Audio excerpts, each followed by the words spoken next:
నమస్కారం. మీ సత్య for the people live టీవీకి స్వాగతం. ఈరోజు ఆధ్యాత్మిక విశేషాల్లో మనం సాక్ష్యం చెప్పిన స్వామి గురించి చెప్పుకుంటున్నాం. భక్తుల కోసం భగవంతుడు అనేక రూపాలు ధరించాడు. హరుల కథలు ఎన్నో ఉన్నాయి. దాంట్లో గుంటూరు జిల్లాకి చెందిన భావనారాయణ స్వామి ఆలయం కూడా ఒకటి.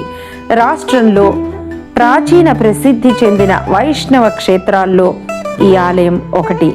భావనారాయణ క్షేత్రాలు 5 ఉన్నాయి. వాటిని పంచభావనారాయణ క్షేత్రాలు అని అంటారు.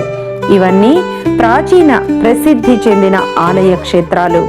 గుంటూరు జిల్లాలోని బాపట్ల భావనారాయణ స్వామి, పొన్నూరులోని సాక్షి భావనారాయణ స్వామి, నాగాయలంక మండలం భావదేవరపల్లిలోని భావనారాయణ స్వామి ఆలయం, కాకినాడ సమీపంలోని సర్పవరం భావనారాయణ స్వామి ఆలయం, పట్టిసం వీరభద్రస్వామి క్షేత్రపాలకుడైన భావనారాయణ స్వామి ఒకరు. ఈ పంచక్షేత్రాలు పేరెన్నిక గల పుణ్యక్షేత్రాలు.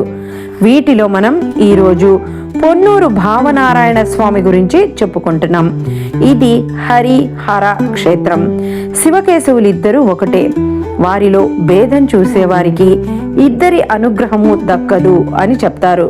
నారాయణ నామం జపిస్తే నరకం చూడమని, వైకుంఠ ప్రాప్తి కలుగుతుందని, మోక్షం లభిస్తుందని అంటారు. అలాంటి స్వామి తన భక్తుల కోసం అనేక రూపాలు ఎత్తారు. వాళ్ళ కోసం ఎంతో ఎక్కడికి రమ్మంటే అక్కడికి వాళ్లతో వచ్చారు. అలా వచ్చిన వారిలో భావనారాయణ స్వామి కూడా ఒకరు. పొన్నూరుని పూర్వం స్వర్ణపురి అని పిలిచేవారు. ఇక్కడికి స్వామి ఓ సాధారణ భక్తుడి కోసం కాశీ విశ్వేశ్వరుడితో సహా ఇక్కడికి వచ్చారని పురాణ కథనం. ఈ క్షేత్రం అత్యంత ప్రాచీన, మహిమాన్విత, శక్తివంతమైన క్షేత్రం. పూర్వం స్వర్ణపురిగా పిలువబడే ఈ క్షేత్రం తర్వాత కాలంలో తమిళుల రాజ పాలనలోకి వచ్చింది. వారు ఈ ఊరిని పొన్నూరు అని పిలిచేవారు. పొన్ను అంటే బంగారం అని తమిళంలో అర్థం. అదే స్వర్ణపురి, అదే బంగారు భూమి అని అర్థం. ఇక్కడ త్రిమూర్తులు కొలువై ఉండడం ఈ క్షేత్ర ప్రత్యేకత. ఇక్కడ ఆలయంలో బ్రహ్మ సరోవరం ఉంది. ఒకసారి బ్రహ్మ గోష్ఠీవనం అని పిలువబడే చోట తపస్సు చేశారట. అది ఇక్కడే ఉంది. ఇక్కడ చెన్నకేశ్వర స్వామి ఆలయం, గరుత్మంతుడు కూడా ఉన్నారు. త్రిమూర్తులు కొలువైన క్షేత్రం. ప్రధాన దైవం భావనారాయణ స్వామి. స్వామి దివి నుండి భువికి కేవలం ఒక సామాన్య భక్తుడికి సాక్ష్యం చెప్పటానికి ఇక్కడికి వచ్చారట. అందుకే ఈ స్వామిని సాక్షి భావనారాయణుడు అని పిలుస్తారు. అమ్మని రాజ్యలక్ష్మి అని పిలుస్తారు. ఇంకా ఇక్కడ నరసింహస్వామి, ఆంజనేయ స్వామి, కాశీ విశ్వేశ్వరుడు, విశాలాక్షి అమ్మవారి ఆలయాలు కూడా ఉన్నాయి. వైశాఖ మాసంలో ఈ స్వామికి ఉత్సవాలు జరుపుతారు. చూడ చక్కగా ఉంటాయి. భక్తులు లెక్కకి మించి ఇక్కడికి వస్తారు. ఒకసారి కేశవయ్య అనే బ్రాహ్మణుడికి ఎంతకాలమైనా సంతానం కలగలేదు.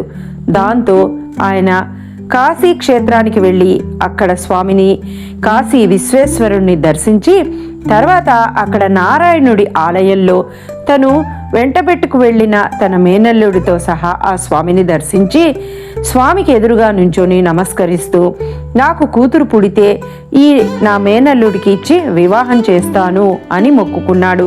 కాశీయాత్ర ఫలితంగా కేశవయ్య దంపతులకి ఒక కూతురు పుట్టింది. ఆమె పేరు అక్క లక్ష్మి. ఆమెను చాలా ప్రేమగా అల్లారుముద్దుగా పెంచారు ఆ దంపతులు. ఆమెకు చక్కగా, అందంగా, సుగుణాల రాశిగా పేరుంది. ఆమె ఎంతో అందంగా ఉండేది. ఆమెకు యుక్త వయసు వచ్చాక ఆమెను తనకిచ్చి వివాహం చేయమని మేనల్లుడు గోవిందయ్య అడగగా, గోవిందుడు అంత అందంగా లేకపోవడం, గూనివాడవడం వలన ఇవ్వటం ఇష్టం లేక, నేను నీకు మాటిచ్చానని సాక్ష్యమేది అని అతనిని ఎదురు అడిగాడు కేశవయ్య. నారాయణుడి భక్తుడైన గోవిందుడు ఆ మాట విని బాధపడి ఆ రోజు నారాయణుడే తనకి సాక్ష్యం ఉన్నాడని కాశీకి వెళ్ళి నారాయణుణ్ణి సాక్ష్యం చెప్పడానికి రావాల్సిందని పిలిచాడట. గోవిందుడు భక్తికి మెచ్చిన స్వామి కాశీ విశ్వేశ్వరుడితో సహా ఆ ఊరు వచ్చి శిలారూపంలో దర్శనమిచ్చి సాక్ష్యం చెప్పాడు. ఆ తర్వాత కేశవయ్య తన తప్పు తెలుసుకొని అక్కలక్ష్మిని గోవిందుడికి ఇచ్చి వివాహం జరిపిస్తాడు. సాక్ష్యం చెప్పటానికి వచ్చి తనే స్వయంగా అక్కడ వెలిసిన ఆ స్వామిని ఆ రోజు నుంచి సాక్షి భావనారాయణ స్వామి అని పిలిచేవారు. ఇక్కడ స్వామిని దర్శిస్తే సమస్యలు తీరుతాయి. ముఖ్యంగా వివాహ విషయాలు సమస్యలు ఉన్నవారు ఈ స్వామిని దర్శిస్తే వారి సమస్యలు తీరి వెంటనే వివాహం జరుగుతుందని భక్తుల విశ్వాసం. ఆంధ్రప్రదేశ్లోని గుంటూరు జిల్లాకి 28 కిలోమీటర్ల దూరంలో ఉంది పొన్నూరు. ఇక్కడ సహస్రలింగేశ్వర స్వామి ఆలయం కూడా ఉంది. 1938లో ఈ ఆలయ నిర్మాణం జరిగింది. ఇక్కడ 1000 శివలింగాలని ప్రతిష్ఠించారు. పార్వతీ సమేతుడై శివయ్య ఇక్కడ దర్శనమిస్తారు. 1969లో ఇదే ప్రాంగణంలో మరిన్ని దేవాలయాలు వచ్చాయి. యాగశాల వెలిసింది. దానిలో నిత్యం యాగాలు జరుగుతూ ఉంటాయి. ఇక్కడ ఇంకో ప్రత్యేకం, ఇక్కడ శివలింగానికి నిత్యం చందన పూజ జరుగుతుంది. ఇక్కడ స్వామివారి చందనాన్ని ఏడాదికి ఒకసారి తీస్తారు. ఇక్కడ స్వామి వాక్కుని చాలా నమ్ముతారు భక్తులు.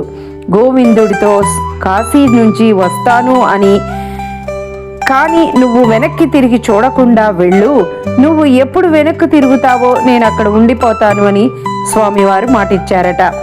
అలా స్వామిని తనతో తీసుకువస్తూ నడుస్తున్న గోవిందుడికి ఎంత దూరం నడిచినా స్వామివారి అలికిడి వినిపించలేదు. పొన్నూరు ప్రాంతానికి రాగానే స్వామి తన వెనక వస్తున్నాడా లేదా అన్న అనుమానంతో వెనక్కి తిరిగి చూడగానే స్వామి అక్కడ శిలారూపం దాల్చాడట. హర క్షేత్రంగా, బ్రహ్మ తపస్సు చేసిన క్షేత్రంగా, భక్తులని కాపాడటానికి స్వామివారు నిజంగా నడిచి వచ్చిన క్షేత్రంగా, ఇచ్చిన మాటని స్వామి ఎలా నెరవేరుస్తాడు అని చెప్పే దివ్యమైన మహిమాన్వితమైన అతి శక్తివంతమైన త్రిమూర్తి క్షేత్రంగా ఈ క్షేత్రానికి పేరుంది.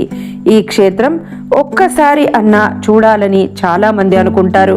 అలాంటి క్షేత్రాన్ని దర్శించి తరించండి. ఇక్కడ ఆంజనేయ స్వామి దర్శనంతో గ్రహ పీడలు బాధలు తొలగిపోతాయని భక్తుల అపూర్వ విశ్వాసం. ఓం నమో రాజ్యలక్ష్మీ సమేత శ్రీ భావనారాయణ స్వామిని నమః. మరి ఇంకో ఎపిసోడ్లో ఇంకొక ఆధ్యాత్మిక విశేషంతో మళ్ళీ కలుసుకుందాం. అప్పటి వరకు మా ఛానల్ని సబ్స్క్రైబ్ చేసి లైక్ చేసి షేర్ చేయండి. నమస్తే.